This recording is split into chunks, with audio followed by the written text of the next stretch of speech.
मित्रांनो, काल पनवेल येथे मनसेचे कार्यकर्ते डिझनी प्लस हॉटस्टारच्या कार्यालयात घुसले आणि मराठीचा ऑप्शन नसल्यामुळे त्यांना जाब विचारण्यासाठी ते 2-3 तासापासून तिथे बसले होते.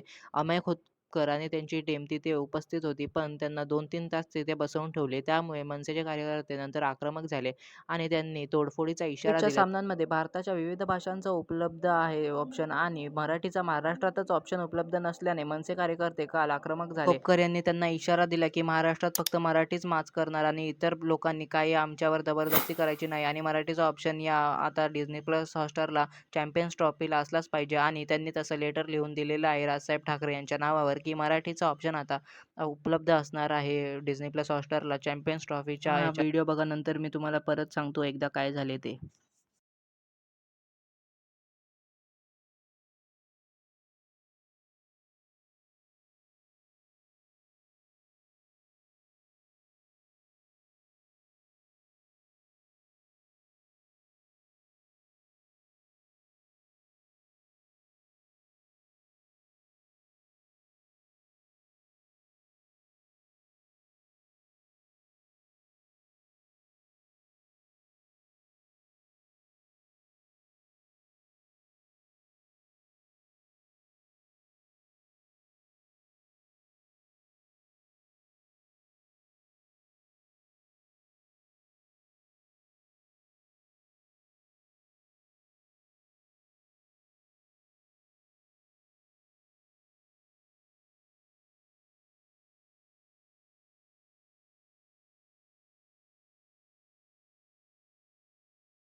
सर्व प्रकारानंतर अमय खोपकर यांना पोलिसांनी त्यांच्या ताब्यात घेतले आणि हे सर्व पुन्हा सिद्ध झाले आहे, की मराठीसाठी फक्त मनसे सैनिकच पुढे येतात. माझ्या चॅनलला सबस्क्राईब करा. जय शिवराय, जय महाराष्ट्र.